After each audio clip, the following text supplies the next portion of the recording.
Today, we feature amongst the top 25 pharmaceutical companies in India, with 5 brands ranking amongst India's top 300 pharmaceutical brands.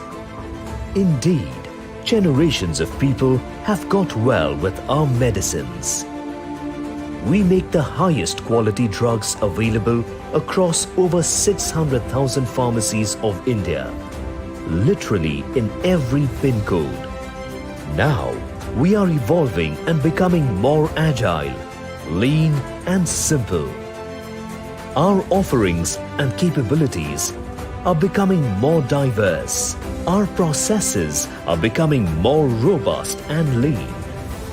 Our 7 world-class manufacturing facilities in India have global accreditations and unique technologies. Our consistent good quality medicines and compliance across global markets has made us a trusted partner of choice for leading global MNCs, manufacturing generic products as well as branded formulations. A feather in our cap is our lozenges business, and we are one of the world's top 5 manufacturers of medicated and herbal lozenges. Our lozenges come in a myriad of flavors, shapes and forms, so that our customers get exactly what they want. Our progressive vision for global healthcare made us explore international markets. For the past 2 decades, we have subsidiaries in Russia and South Africa, and we have a strong foothold in the USA, CIS and MENA regions. Our CSR initiatives cover core economic functions of accessible education, affordable healthcare, and community wellness. We are continuously growing, learning, and evolving. All this is us. While our look has changed, our values remain. Our new identity has a simple, solid look that is open to possibilities. It reflects the way we think and conduct ourselves. We are JB, good people for good health.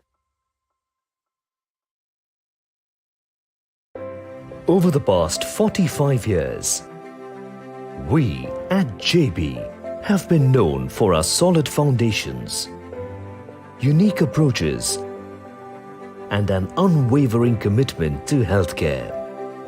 Globally, we have been a symbol of trust and reliability. 4,000 plus employees, 40 plus global markets, 20 plus therapeutic categories, 7 world-class manufacturing facilities, 2 global subsidiaries, are all united with the mission of spreading good health globally.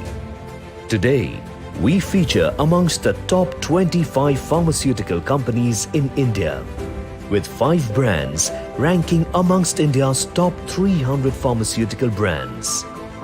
Indeed, generations of people have got well with our medicines. We make the highest quality drugs available across over 600,000 pharmacies of India, literally in every pin code. Now, we are evolving and becoming more agile, lean and simple. Our offerings and capabilities are becoming more diverse. Our processes are becoming more robust and lean. Our 7 world-class manufacturing facilities in India have global accreditations and unique technologies. Our consistent good quality medicines and compliance across global markets has made us a trusted partner of choice for leading global MNCs, manufacturing generic products as well as branded formulations. A feather in our cap is our lozenges business, and we are one of the world's top 5 manufacturers of medicated and herbal lozenges. Our lozenges come in a myriad of flavors, shapes and forms, so that our customers get exactly what they want. Our progressive vision for global healthcare made us explore international markets. For the past 2 decades, we have subsidiaries in Russia and South Africa. And we have a strong foothold in the USA, CIS and MENA regions. Our CSR initiatives cover core economic functions of accessible education, affordable healthcare, and community wellness. We are continuously growing, learning, and evolving. All this is us. While our look has changed, our values remain. Our new identity has a simple, solid look that is open to possibilities. It reflects the way we think and conduct ourselves. We are JB, good people for good health. Over the past 45 years, we at JB have been known for our solid foundations, unique approaches, and an unwavering commitment to healthcare. Globally, we have been a symbol of trust and reliability.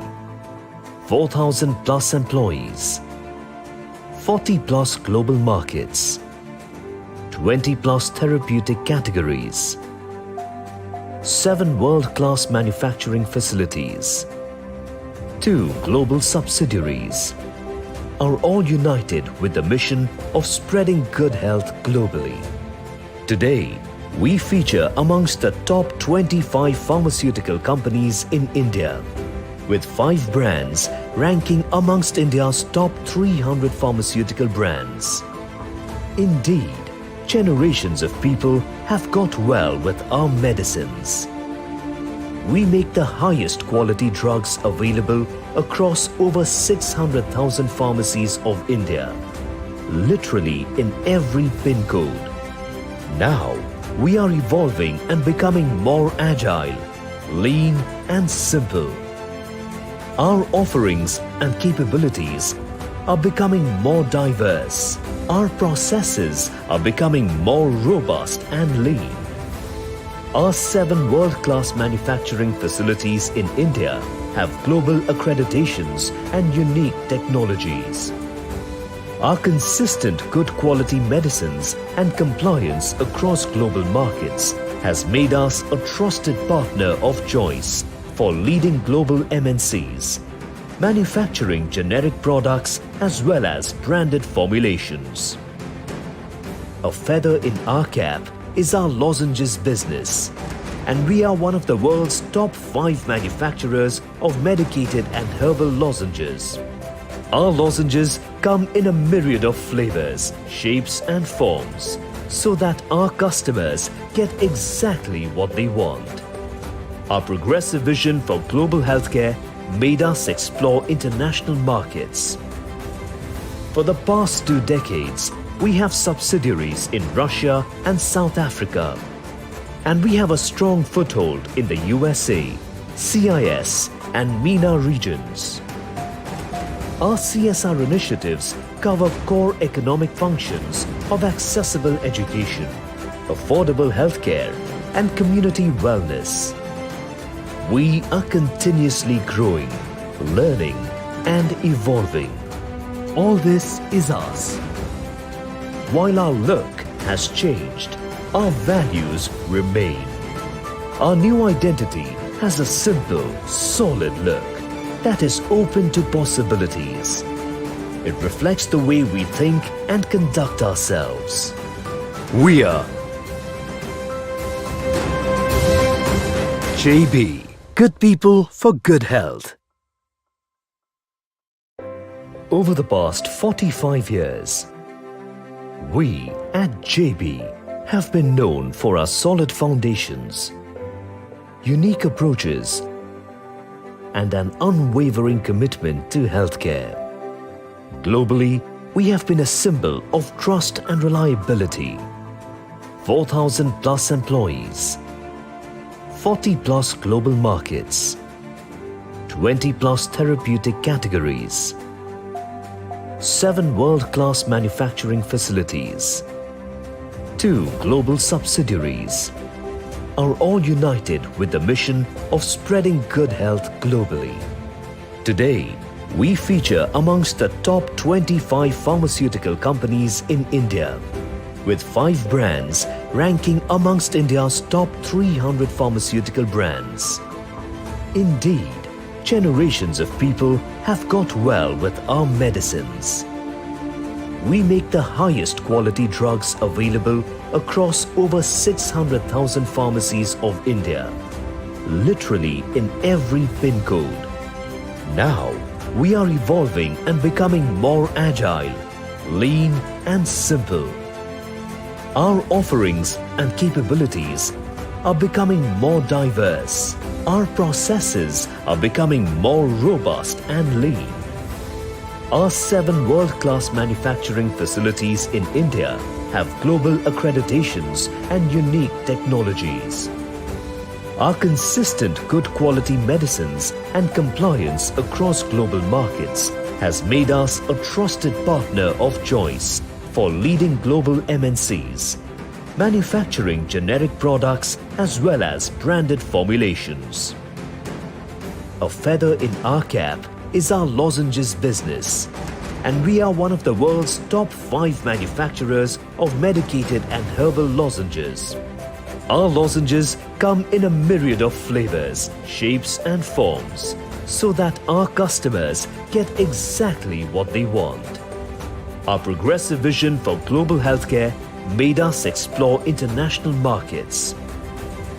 For the past 2 decades, we have subsidiaries in Russia and South Africa, and we have a strong foothold in the USA, CIS and MENA regions. Our CSR initiatives cover core economic functions of accessible education, affordable healthcare and community wellness. We are continuously growing, learning and evolving. All this is us. While our look has changed, our values remain. Our new identity has a simple, solid look that is open to possibilities. It reflects the way we think and conduct ourselves. We are JB, good people for good health. Over the past 45 years, we at JB have been known for our solid foundations, unique approaches, and an unwavering commitment to healthcare. Globally, we have been a symbol of trust and reliability. 4,000 plus employees, 40 plus global markets, 20 plus therapeutic categories, 7 world-class manufacturing facilities, 2 global subsidiaries, are all united with the mission of spreading good health globally. Today, we feature amongst the top 25 pharmaceutical companies in India, with 5 brands ranking amongst India's top 300 pharmaceutical brands. Indeed, generations of people have got well with our medicines. We make the highest quality drugs available across over 600,000 pharmacies of India, literally in every pin code. Now, we are evolving and becoming more agile, lean and simple. Our offerings and capabilities are becoming more diverse. Our processes are becoming more robust and lean. Our 7 world-class manufacturing facilities in India have global accreditations and unique technologies. Our consistent good quality medicines and compliance across global markets has made us a trusted partner of choice for leading global MNCs, manufacturing generic products as well as branded formulations. A feather in our cap is our lozenges business, and we are one of the world's top 5 manufacturers of medicated and herbal lozenges. Our lozenges come in a myriad of flavors, shapes and forms so that our customers get exactly what they want. Our progressive vision for global healthcare made us explore international markets. For the past 2 decades, we have subsidiaries in Russia and South Africa. And we have a strong foothold in the USA, CIS and MENA regions. Our CSR initiatives cover core economic functions of accessible education, affordable healthcare and community wellness. We are continuously growing, learning and evolving. All this is us. While our look has changed, our values remain. Our new identity has a simple, solid look that is open to possibilities. It reflects the way we think and conduct ourselves. We are JB, good people for good health. Over the past 45 years, we at JB have been known for our solid foundations, unique approaches, and an unwavering commitment to healthcare. Globally, we have been a symbol of trust and reliability. 4,000 plus employees, 40 plus global markets, 20 plus therapeutic categories, 7 world-class manufacturing facilities, 2 global subsidiaries, are all united with the mission of spreading good health globally. Today, we feature amongst the top 25 pharmaceutical companies in India, with 5 brands ranking amongst India's top 300 pharmaceutical brands. Indeed, generations of people have got well with our medicines. We make the highest quality drugs available across over 600,000 pharmacies of India, literally in every pin code. Now, we are evolving and becoming more agile.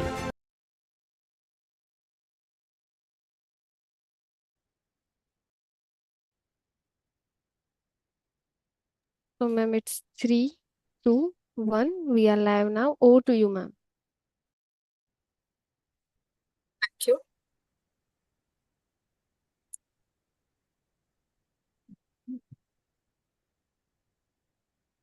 Hello and good evening. I am Afreen Naik, Senior Manager from the medical team of JB Pharma, and I welcome all our respected faculty and attendees to this one-of-its-kind LEAD HF program, where we dedicate discussions around the management of heart failure, especially in the scenario in our country. Joining us today is a rich panel of leading clinicians from across the country, exactly north, east, west, and south. It is my absolute pleasure to introduce our respected moderator for today's session. We have Dr. Kamal Sharma. He needs no introduction. He's a senior interventional cardiologist associated and the associate professor in cardiology at the UN Mehta Institute of Cardiology in Ahmedabad. He has been awarded the Excellence Award for Clinical Work and Teaching by the Gujarat University in 2016. He is the only cardiologist in the state of Gujarat to hold a double degree in both medicine and cardiology. And he also is the first cardiologist to discover a unique angiographic sign that holds his name in the India Book of Records, which is called as the winking coronary sign, known as the Kamal Sharma sign as well, an indicator of ventricular septal rupture, which is a serious complication in heart failure, and his work finds place in the Indian Heart Journal as well. It's an absolute pleasure to have you with us, sir. As a respected speaker today, we have Dr. Abraham Uman, sir, who is a distinguished cardiologist with 20 years of experience, more than 20 years of experience affiliated with the Apollo hospitals in Chennai. He is an expert in various cardiac conditions, particularly renowned for his proficiency in managing heart failure, dyslipidemia, and coronary artery disease. And an extensive career includes over 50 randomized trials, randomized control trials as principal investigator, and has authored more than 70 research papers across various therapeutic areas.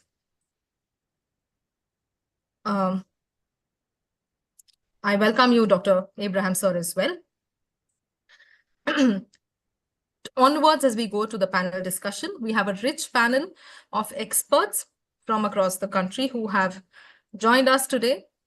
They need no introduction. Dr. KP Suresh Kumar sir, who's the Chief Cardiologist with the Kaveri Hospital and Adyar Health Center in Chennai. He's worked as a faculty in CMC Vellore and has had his training in interventional cardiology from CMC Vellore, also for a brief period from Metropolitan Hospital in New York. He, amongst many of the awards that he's received, some notable are the Best Doctor Award by the Indian Medical Association in 2018 and the Times Professional Achievements Award in 2019. I welcome you, sir.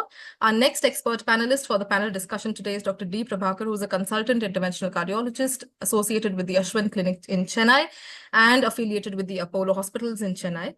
His contributions to the field have been recognized with a gold medal at the All India API Joint Annual Conference. His academic journey includes serving as an assistant professor at the Madras Medical College. And obviously, needless to say, he has a lot of publications in national and international journals. I welcome you, sir. Dr. Arindam Pandey as our next expert panelist. He is a senior consultant at the Department of Cardiology at the Medica Super Speciality Hospital in Kolkata and has numerous publications in international and national journals to his credit, as well as chapters in cardiology textbook, and has also been awarded with numerous recognitions for his achievements in the field. And we have Dr. Abhishek Singh, sir. He's an assistant professor at the Department of Cardiology at the KGMU, Lucknow. Needless to say, he has numerous publications in various national, international journals, various book chapters as well. And he has a lot of awards and achievements to his credit as well. With this rich panel, it is my absolute pleasure to call upon our moderator for his address, Dr. Kamal Sharma, sir, please. Good evening, esteemed panel of experts and our esteemed speaker, Dr. Abraham. Thank you for the opportunity, Dr. Afreen, for letting me to moderate this session. I think there is very much the the RDs have become a fourth important pillar of heart failure management. We all know that post-paradigm HF, the median survival, which was 3, is now quoted as 5, and people talk adding in SGLT2 to add 2 more years. And I think nothing matters more than adding a life and duration of longevity, so also the quality of life. But then what I think today we are going to discuss is about the originality when the molar mixture. Also, we'd be interested to know from Dr. Abraham what is the current line of evidences extending beyond the classical HFrEF. Can we extend it to what is mid-range ejection fraction, recovered ejection fraction, and the tinge of P0.06, as we know of in HFpEF? And where should we translate that? How early to begin? How early to initiate? How to uptitrate? What eGFR we should be stopping? And is there any rationale in talking about the original molecule or 1:1 molarity, and how important it is in terms of the cost differences that may exist between various options that are available in the Indian market? So generics come with their own benefits, and this is something in the light of which we would be pretty much interested to have a one-on-one discussion with an elite panel of us. But before that, I think we all should get enlightened by Dr. Abraham, who I've known for such a long years, and I respect and admire him for his thoroughness and his passion for teaching. So Dr. Abraham, over to you. Thank you very much. Thank you very much for the opportunity. I hope my slides are seen. Okay. Yes, sir. So my topic is ARNI heart failure and beyond, and it's been modified to HFrEF and beyond. So we'll start with natriuretic peptides. And heart is an endocrine organ, we all know that, and it secretes A and B type of natriuretic peptides into the circulation. And the BNP or natriuretic peptides are like the Jedi from the Star Wars. It brings balance to the system. So these peptides protect the heart from pressure and volume overload. And somehow okay. So what about neprilysin? Neprilysin is a zinc-dependent membrane metalloprotease. It was originally identified in the renal brush border. It degrades ANP more than BNP more than CNP. Also bradykinin, substance P, adenomedullin, and enkephalins, apelin, GLP-1. Also, they degrade Cori, maybe amyloid beta proteins. There were some questions about that, angiotensins, endothelins. There have been a long history of attempts to develop neprilysin inhibitors alone. And then 10 years later, they combine with ACE inhibitors. And we know that one of the substrates of neprilysin angiotensin 2. So neprilysin inhibition will cause an increase in angiotensin 2. That's why we can combine with the ACE inhibitor or ARBs. But when they combine with ACE inhibitors, there's increased angioedema. So that is how Sacubitril Valsartan came into being. And interestingly, I think Dr. McMurray and Dr. Milton Packer went to Basel in Switzerland, and they wanted to do a study on heart failure. But the original people who had the patent to the molecule, they said, let's do a study on hypertension. But then with the insistence of McMurray and Dr. Parker, the famous paradigm study came into being, and this is it. So paradigm is important because from 90s onwards, after the ACE inhibitors, there were no real heart failure trials till 2014. That's a long period, about more than 20 years. So it can be called as the dry time or the barren time. So there was after paradigm HF, now we have fortune of riches. There are too many heart failure medications. Every year something comes up. So this opened the floodgates. And it compared enalapril versus Valsartan Sacubitril in chronic stable heart failure with reduced ejection fraction. And look at the p-value, p less than 0.0000004. It is rare to find such a p-value in a big trial with big number of patients followed up for a longer period. The strength of paradigm is in its statistical robustness. For FDA approval, you need 2 trials. If its p is less than 0.05, we think it's sacrosanct. It is not sacrosanct, but when p is less than 0.05, we consider it significant. And we should have 2 trials with p-value less than 0.05 to provide the same evidence.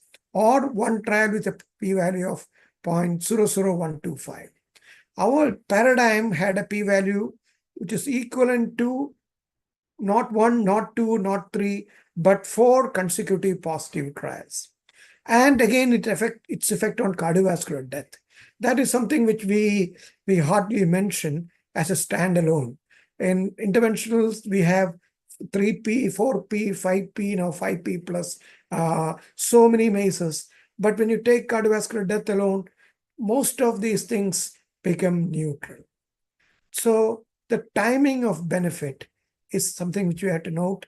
7 days for BNP reduction, 14 days for quality of life. Again, quality of life is very important because as interventionists, we talk so much about quality of life.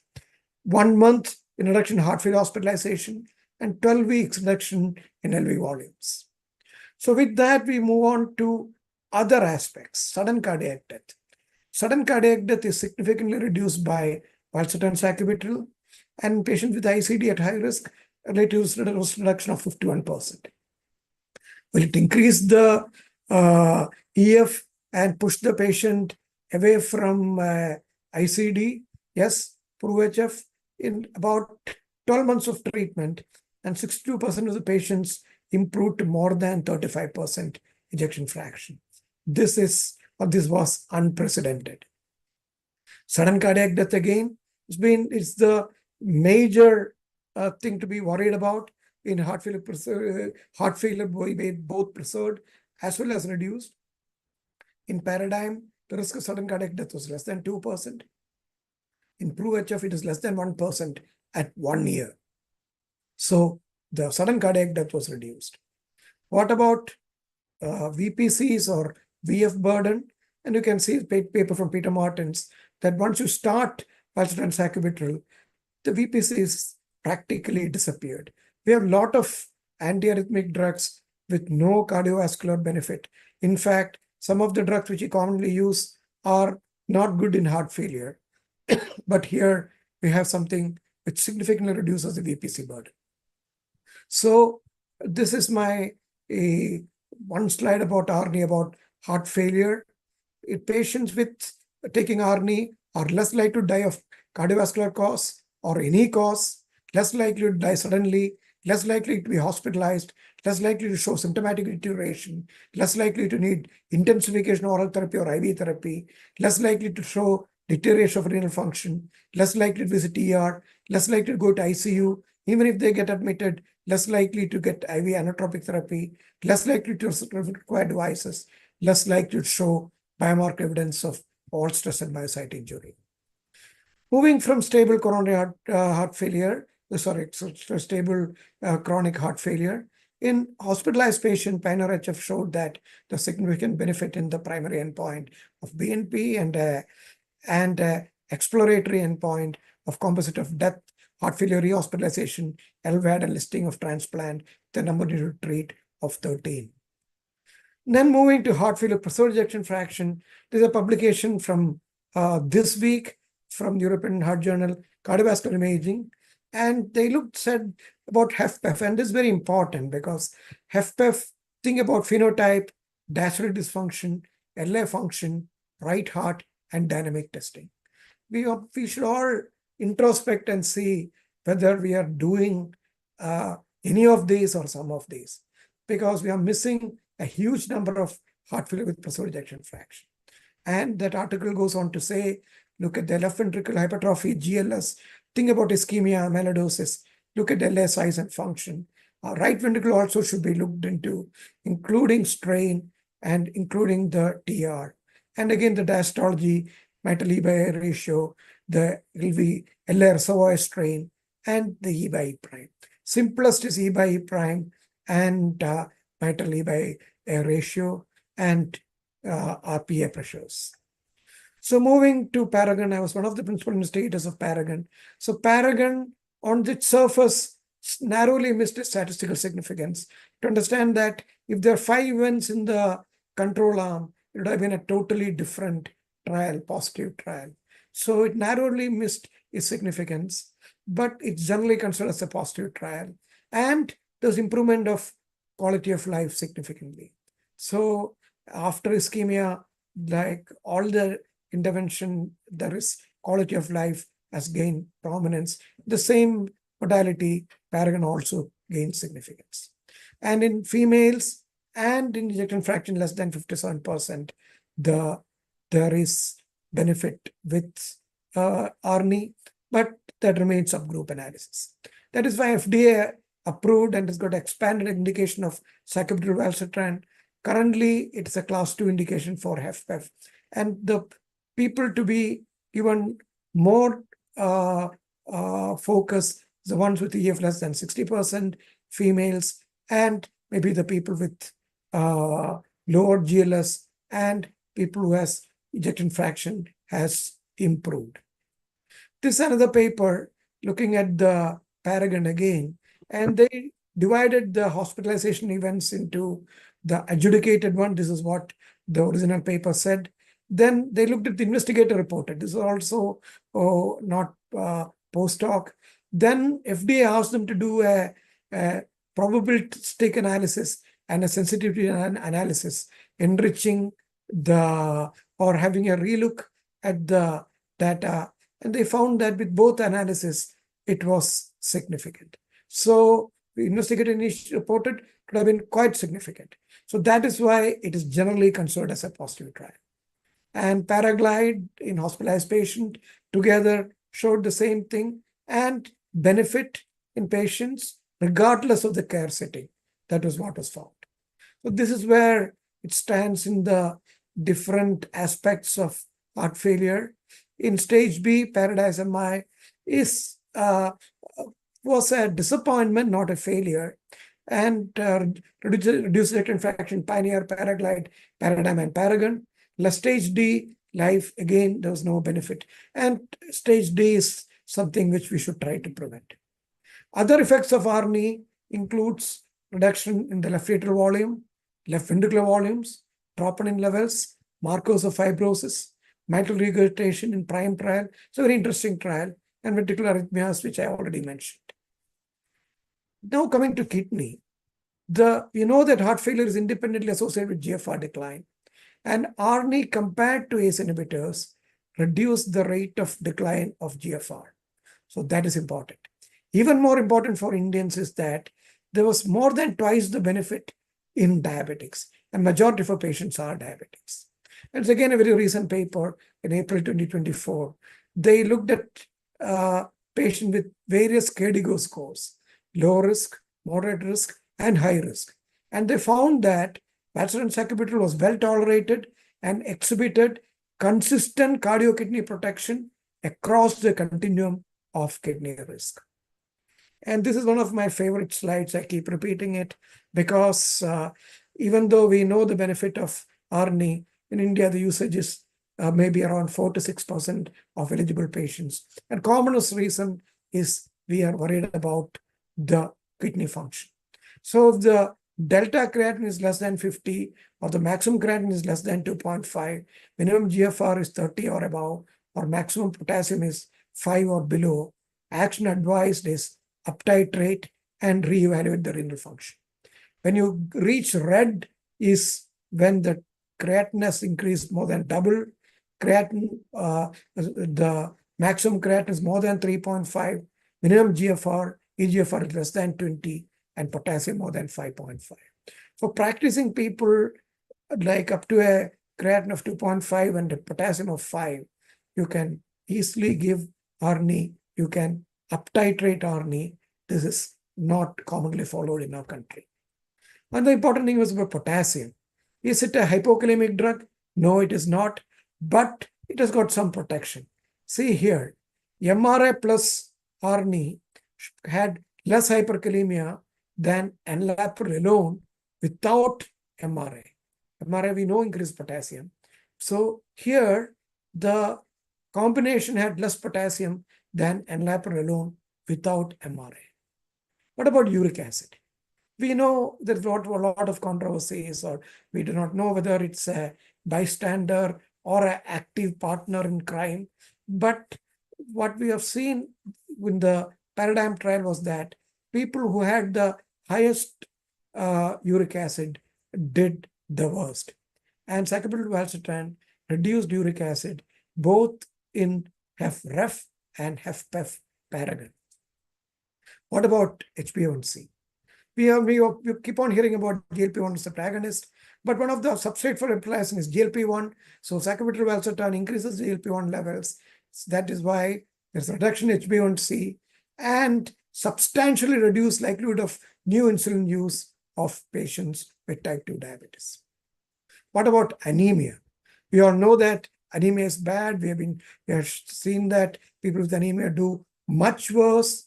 And the interesting thing is both ACE inhibitors and ARBs that produced a reduction in hemoglobin. They produced anemia. Whereas like the Valsartan sacubitril acted at two levels, substance P as well as what is called as SP14, 1 to 4, and reduced anemia. There was less new anemia. So that was also another not heart failure directly related benefit of RB. And this was seen across the spectrum, and it was consistent over 24 months.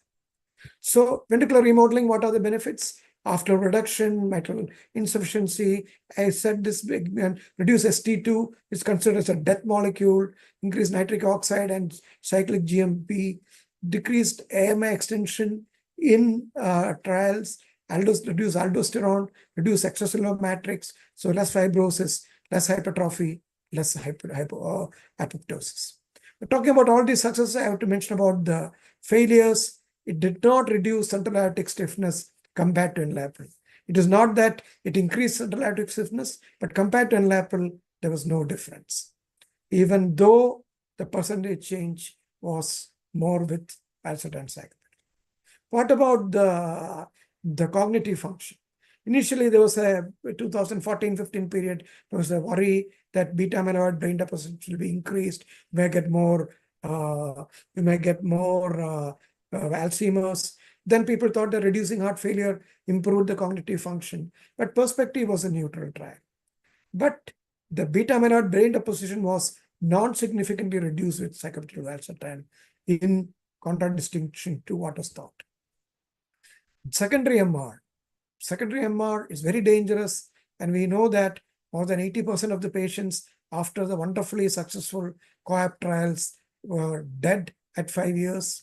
So let us look at the trials, and PRIME was with Valsartan sacubitril. Again, admittedly, numbers are less, but look at the annual mortality rate. Very different set of patients.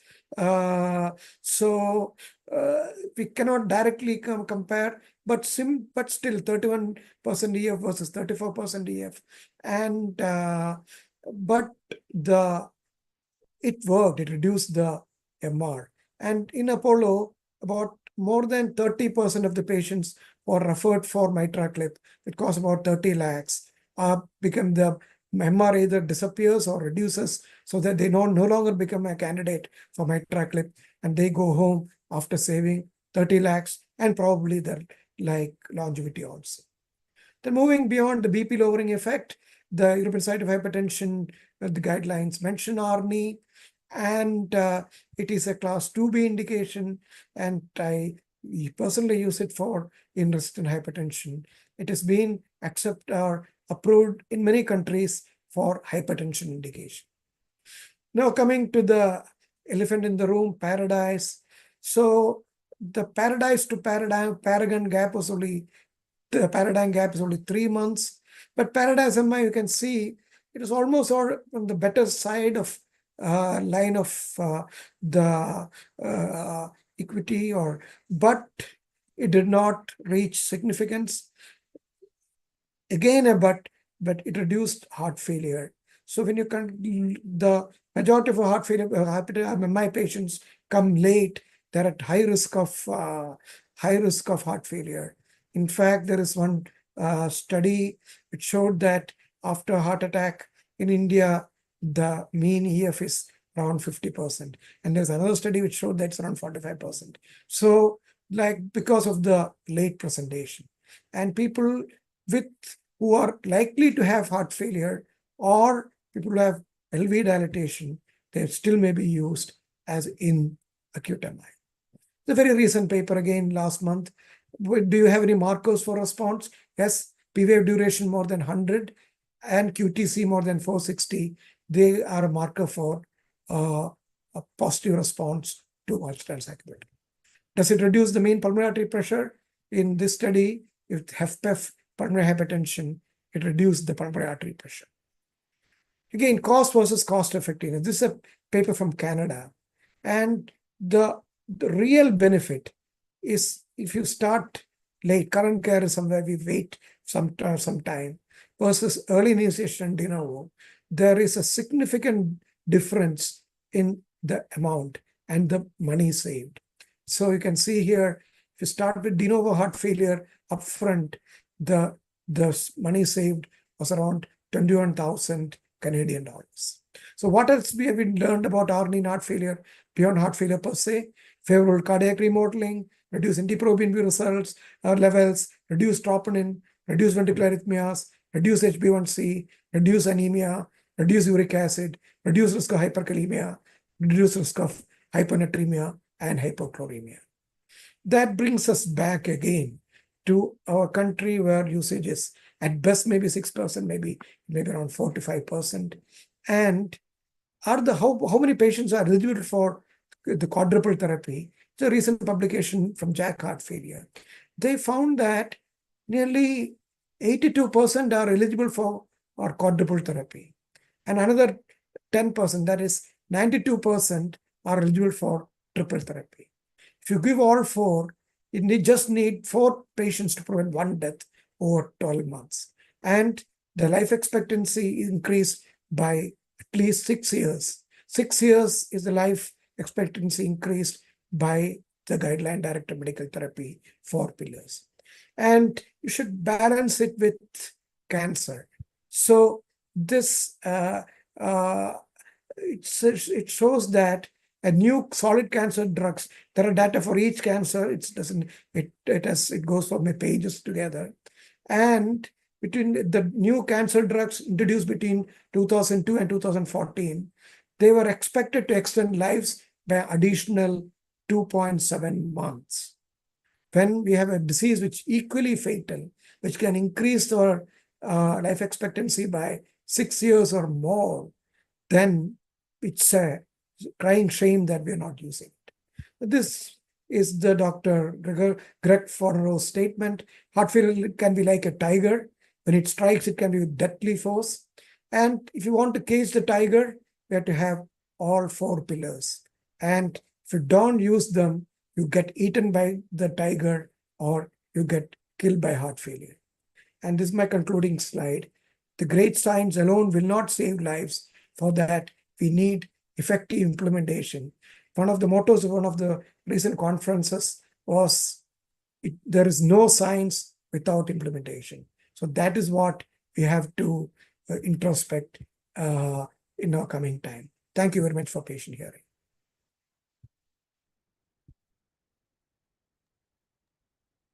Thank you, Dr. Abraham, for a wonderful talk. I think it covered what the context I was presetting, probably everything. And you corrected me. It was not point P 0.06. It was 0.0059. So I was wrong by 0.001 for the P value on the lighter note.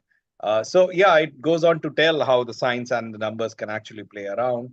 And the P values can sometimes need to be interpreted. I mean, and you showed how investigator-driven data versus adjudicated data, which are blinded by the adjudicators who are blinded for the patients, may not actually be aware of the clinical outcomes.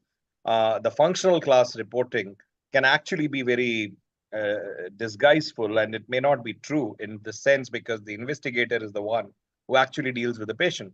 So that way, I think the HFpEF is also destined to receive this subgroup of therapy. And that's one area where I tend to use it also in some of my patients, where especially if they are hypertensive, who can actually tolerate the therapy pretty well.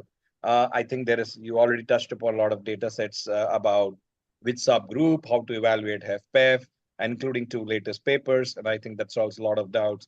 So wonderful talk. Thank you very much. Dr. Afreen, can we have slides if you wanted to share some of the questions for discussion? Then we can go ahead and have those questions. Meanwhile, can you just start with the questions from your side, and I shall put up the slides of the 1:1. So Dr. Dorairaj, Dr. Prabhakar, your comments about his talk, and what's your take into the spectrum of heart failure, starting right from HFrEF, HFpEF, and HF recovered ejection fraction.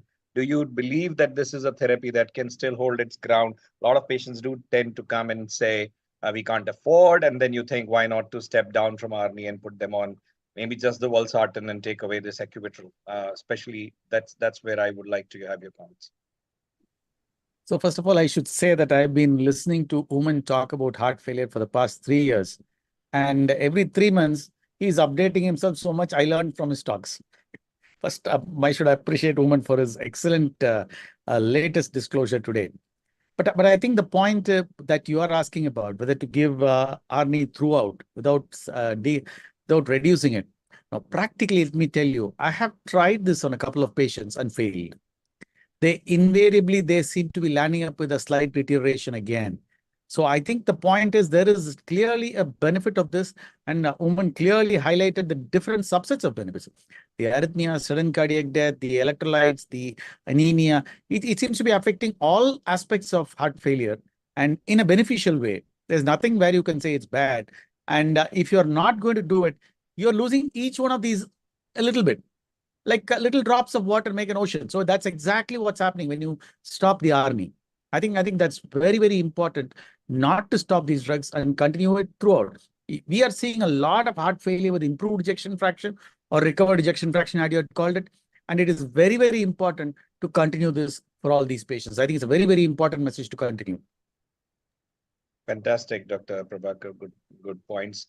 Dr. KP Suresh Kumar, your comments about the transition MI that Dr. Abraham covered, NSTMI versus STMI differences. I mean, this is Paradise MI trial. This is interesting because if we look at the overall outcomes, that's not something that where it turned out to be so significant. But he also talked about the Indian data sets, how patients are presenting much earlier, worse, multivessel, diffuse disease, severe elevator dysfunction, late presentation. Do you think that we can think and take a cue from this in terms of starting patients of acute MI on our knee earlier? Because those patients that were included in the trial were acute phase. A lot of our patients, if you look at whether it's a CREATE registry or Kerala registry, the presentation itself is beyond 36 hours, median durations are pretty late. Can we extrapolate that, especially in terms of elevator dysfunction post-MI, to put them on our knee in our subset of patients, and how good that or safe is that in your experience as well as from your scientific knowledge to initiate patient of acute MI in Indian subsets, especially STMIs with ARNI rather than ACE or ARB? Thank you, Professor Kamal Sharma. Excellent presentation, Abraham. Excellent. Now, as we all know, RNA is a very, very valuable molecule in the foundational therapy of heart failure, and it is effective in all phenotypes: heart failure with reduced ejection fraction, preserved ejection fraction, improved ejection fraction, and all kinds of phenotypes. Then different clinical situations.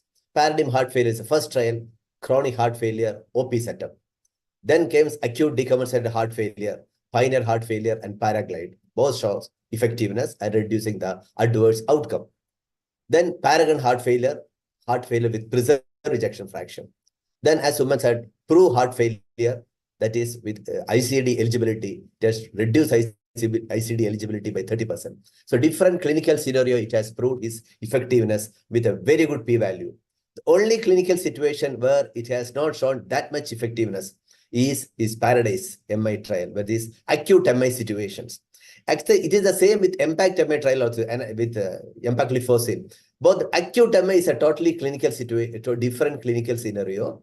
Maybe more of reperfusion phenomenon, reperfusion problems, and perfusion problems and ventricular arrhythmias are more important than cardiac failure at that moment. The initial, it's a different clinic, different ball game altogether.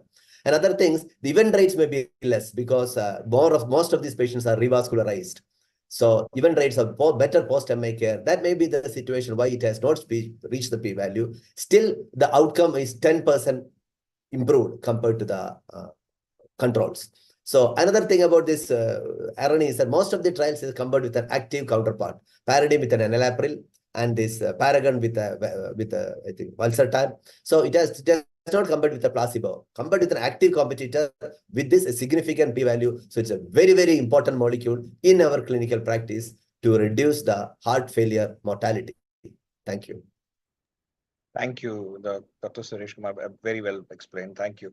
There are a couple of questions that Dr. Afreen has shared in the chat box. I think we can take our experts' comments on that as well. Dr. Arindam, the question is about exploring the role of ARNI in resistant hypertension, how good it is in terms of safety and efficacy. I do tend to use in a lot of my patients where the blood pressures are good, good enough to let me allow to be initiating this patient, especially if I find a signal for HFrEF. HFrEF, of course, there is no doubt. I mean, you would go in with this drug, but just pure hypertension, especially resistant hypertension, Dr. Pandey, your comments as to how do you choose this over, say, ACE or ARB? A very interesting question, actually. As you mentioned, we are using some of the physician cardiology are using it, but it is totally evidence-free zone. There is some evidence, probably some Japanese small trials, which are actually evaluating the role of ARNI in resistant hypertension.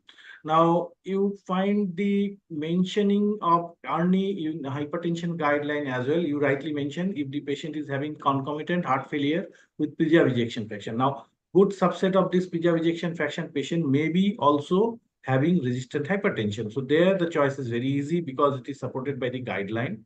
But as it is a data-free zone, we are using, and actually we are getting good results because this is a very efficient blood pressure lowering agent as well. And in fact, the dose at which we are using ARNI, probably are not using ARB at that high dose. So that also gives us some sort of freedom to utilize the benefit of ARB in the hypertension management with additional benefit of ARNI, which is there in heart failure. So we can use it, but it is not supported by DCGI or guidelines. So it has to be a case-to-case basis, and we need to discuss that with the patient's relative before starting the pill. Can I, Yes, Dr. can I, Pandey. can I, Yeah, can I have a word? yeah, Dr. Prabhakar. Yeah, please. Yeah, see, basically, there is a whole lot of data, like you said, about the Asian patients on resistant hypertension and use of ARNI in hypertension. Now, actually, the Western data has shown a very small reduction in blood pressure, but ARNI in the Asian patients, especially the Korean and East Asian patients, has actually shown nearly 20 millimeter reduction in the systolic and 15 to 16 millimeter reduction in the diastolic blood pressure, which is quite remarkable. So there is some data to say it, but I think if you have a resistant hypertension, you don't have a choice. Possibly try to change from an ARB or which we commonly use, because ARBs are more powerful than the ACE inhibitors in terms of BP reduction. Yeah, I think it's a fair enough choice to shift to ARNI. Your point is well taken. I think we know from altitude and atmosphere. I mean, atmosphere was a trial for Derek renin inhibitor, aliskiren. It was showing some promising data, but in altitude was the one that shut it down because there was increased incidence of stroke. And that's why probably this fear emanates from that we don't know if you go higher up in blocking the receptors. I mean, are you actually creating some trouble? But as you mentioned, we all in our experience find a lot of patients responding pretty much well. I think as far as safety is concerned in terms of hypertension therapy, I don't see much of a challenge. I think Dr. Abraham has shown that in the sickest of the sick patients, where you have all the worries like hyperkalemia, hyperuricemia, worsening kidney function, don't exist. Actually, it's more protective. And in light of that, at least safety shouldn't be a big issue. Of course, we need that to be an RCT to be confirming the same. But as you mentioned, that Dr. Prabhakar was talking, the Asian subset of data, especially Korean data, have shown that there is a good evidence to use this as a therapy. There is no harm in an acute therapeutic window in terms of reduction in blood pressure, which is pretty significant. So I think that point is pretty well taken. There's another question, if we can have, which is about the difference in brands.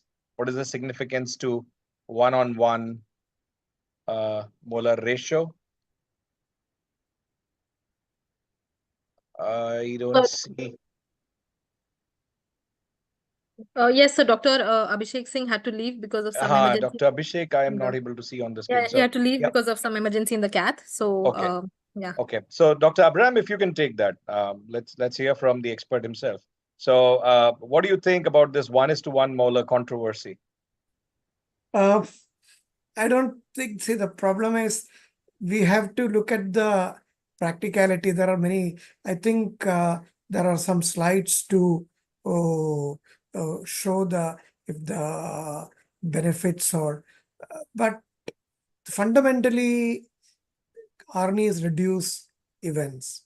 And once we find the I would not say the Indian or generic as good as the originator molecule, then I would not have any problems. So these are the slides which is being it's patented technology, the different brands, not very big trials, but we have some data to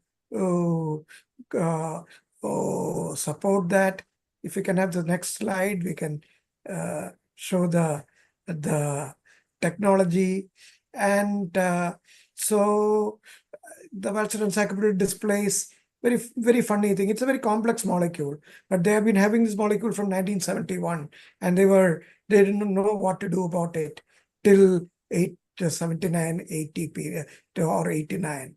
So there is intrinsic stabilization of the supramolecular complex by monovalent multi-coordinated sodium cations and water molecules. So this is a very complex molecule. And next slide. So it's a unique salt, and the crystallinity is very, very important. And there is this is what is so-called 1:1 molar ratio. I'm not personally sure whether this 1:1 is the reason for its so much benefits. Nobody has, I'm not aware of different molar ratios being compared in randomized control trials. But this 1:1 molar ratio gives good solubility profile, enhanced bioavailability of valsartan. That is very important because go back, please.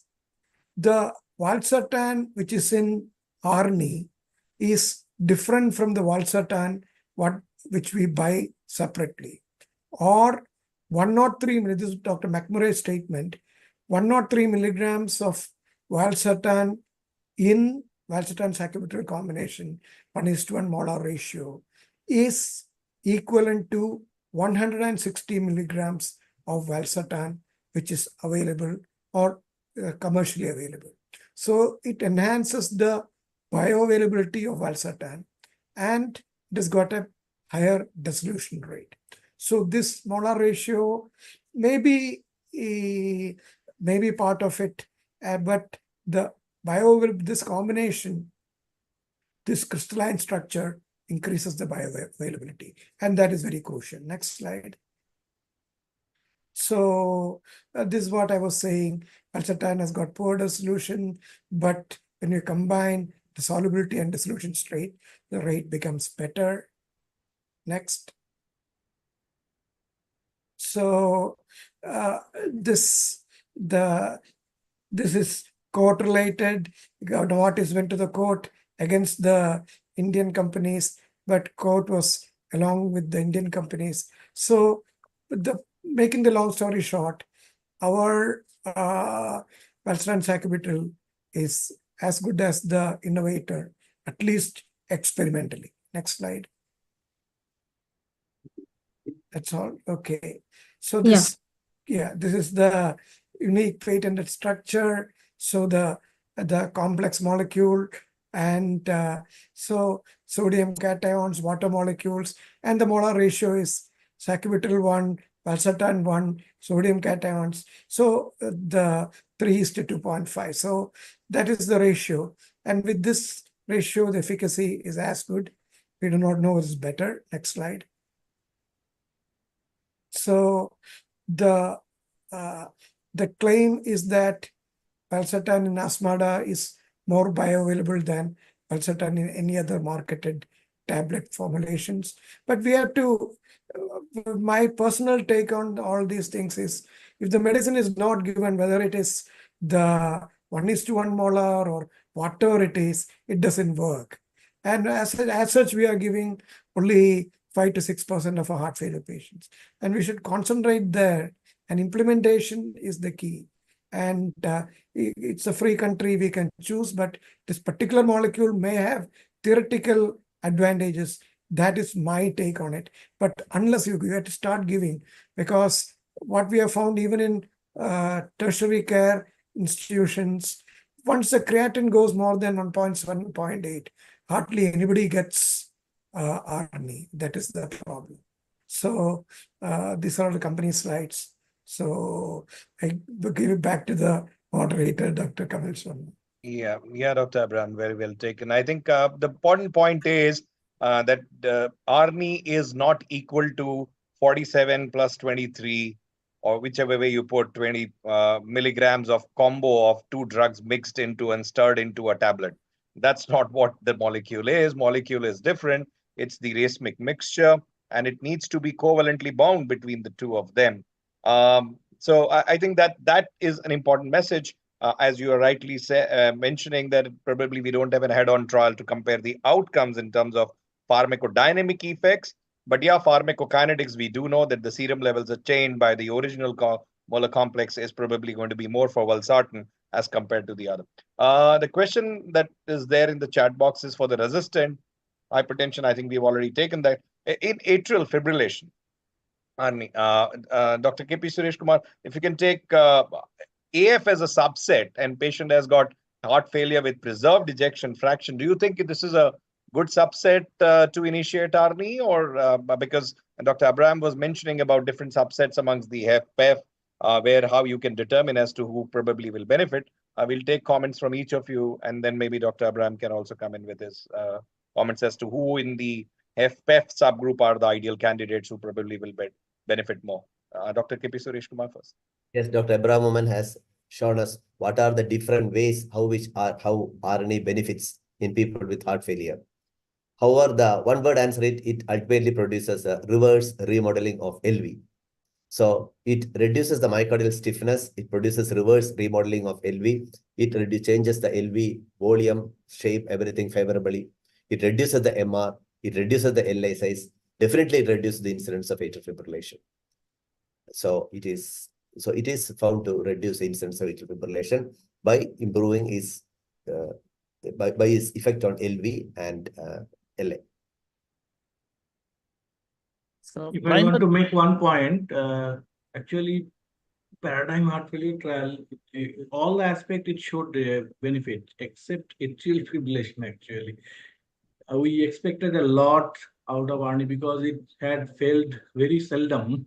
But somehow, if we go by the evidence, atrial fibrillation is one particular subset of patient. Even SGLT2 inhibitor, now we can see multiple meta-analysis which has shown that it gives benefit in atrial fibrillation, the burden as well as the recurrence in paroxysmal atrial fibrillation. But somehow I don't know why, because mechanistically it should actually work because it will reduce the LV volume, LA volume, but evidence-wise there was no benefit, no statistically significant benefit in this particular subgroup of patients.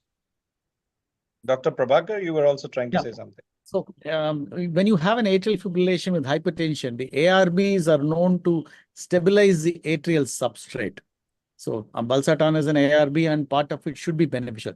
There are small studies from, as usual, from the East Asia, where there has actually been a reduction in the atrial fibrillation compared to ARBs. Smaller studies, nothing really large, but there is some small data to say. But personally, I think that if it is going to be a choice of heart failure with preserved ejection fraction, you are anyhow going to use a RNA, because I think it's fair. I think Abraham showed enough evidence on the Paraglide and the Paragon combined. Dr. Abraham? Yeah, I agree. The two aspects to it. It may prevent the development of atrial fibrillation by all these things. That is one. It may reduce the AF burden. Now we are talking about pack years for cigarettes, the lipidias. Dr. Prabhakar will be very happy about it. The lipidias. Similarly, we are talking about the AF burden. So there are some, again, small studies which shown that AF burden may reduce. But people with already having AF, like whether it will make a great difference, we do not know. But the answer to that is they may require a longer time duration to get the benefit. Whereas people in sinus rhythm got the benefit in weeks or months. Whereas people with atrial fibrillation, they are already remodeled LA, remodeled LV. They may take more time, if at all, to get the benefit. But theoretically, Absolutely. it should give the benefit.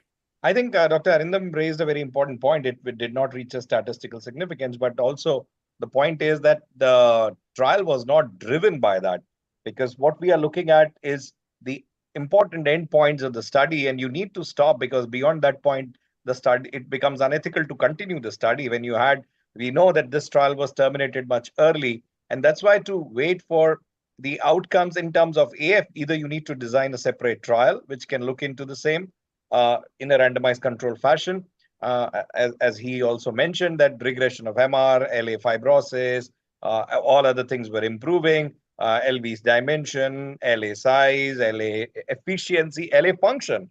We know from the Paragon itself, the subgroup data.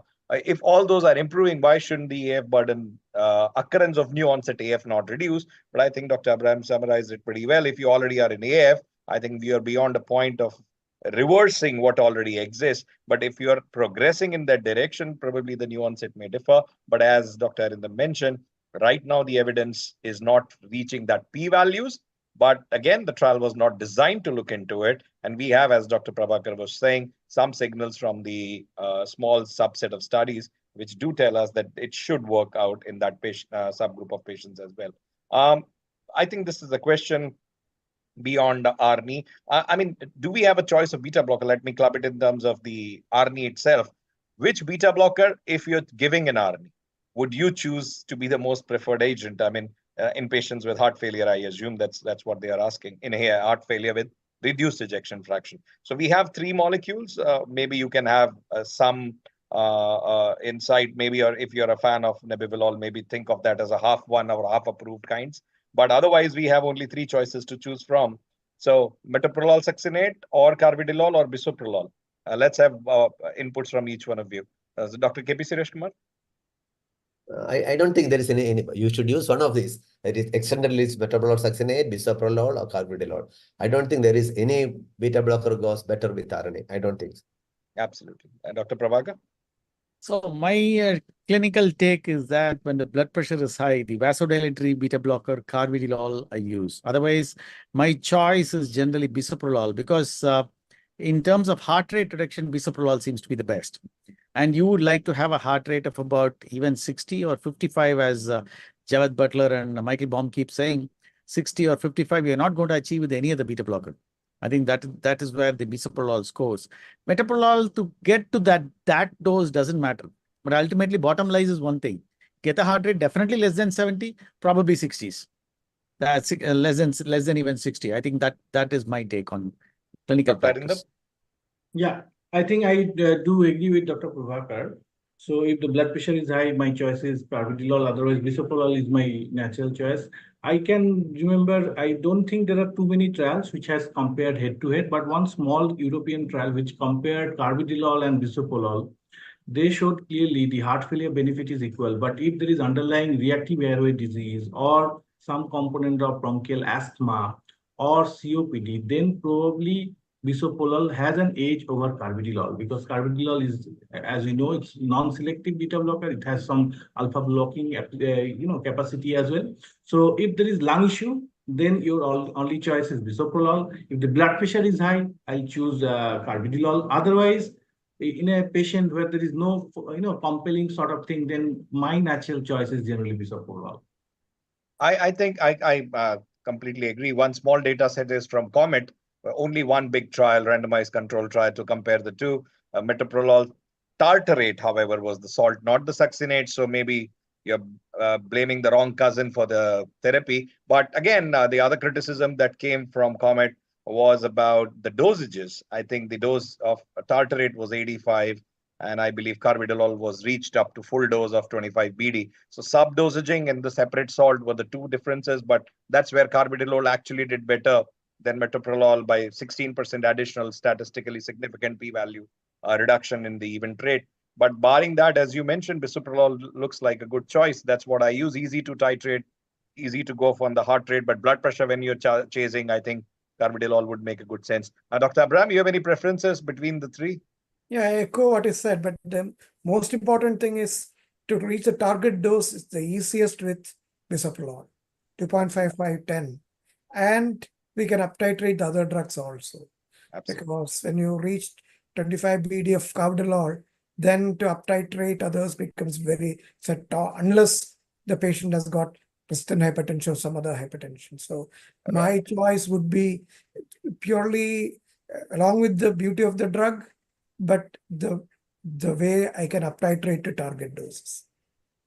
Right, I completely agree. Easy to. I think there's no point of hanging around 3.125 of carvedilol for the rest of the life, which unfortunately is a lot of the times that we encounter when a patient ends up in our chamber.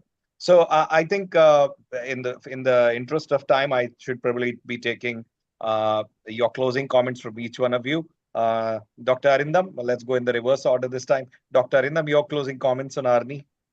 So ARNI is a In heart fantastic failure molecule. or otherwise, I actually, start, thinking in this way that every patient of heart failure should have ARNI on the board. Even the heart failure PJ ejection fraction, if we see the sub-analysis, the women, the ejection fraction less than 55, they also had very significant benefit. So if your diagnosis is very sure that this is a PJ ejection fraction heart failure, I do consider ARNI should be on board. And in reduced ejection fraction, there is no denial of the fact that this is the molecule in spite of having, you know, newer molecule, vericiguat, etc., etc. But this is the molecule which has, you know, gained the confidence of every physician and cardiologist, because we have seen many patients where ejection fraction has improved like anything. They were candidate for some device, but now the indication is no longer there. So this is the molecule that has to be there, and it's very fortunate that in India the price has less like anything. So there cannot be any reason not prescribing this molecule in all heart failure patients. Dr. Prabhakar, your comments? Yeah, I think Arindam made a good summary. Now, only thing I want to differentiate is any heart failure, you can give SGLT2 inhibitors, you can give ARNI across the board at any ejection fraction, and even MRA.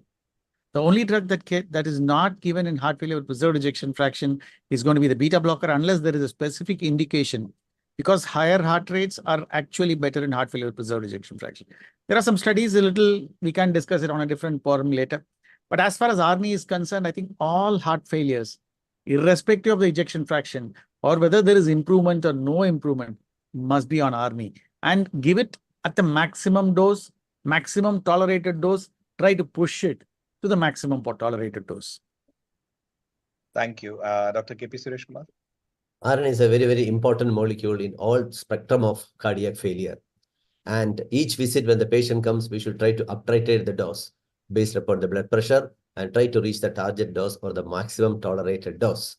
And you should reduce the dose only if the patient has got symptomatic hypotension. And again, if you look at all the medicine which is used in patients with cardiac failure, RNA should be the last medicine which you should stop. Thank you. Dr. Abraham? Yeah, my take is we have to concentrate also on the quality of life. If you take the 4 pillars, the quality of life was maximally improved by ARNI, maybe followed by GLP-1 in HFrEF. The SGLT2 did not improve the quality of life. And quality of life includes sexual dysfunction. That is very important because India has got a very young population who has MI and heart failure. So that is one important thing. And second message is that medicines don't work if the patients do not take it or the doctors do not prescribe it. So you have to prescribe it and make sure that the patients are taking it. That's my take. Thank you. Thank you for beautiful messages. I think the message was pretty clear.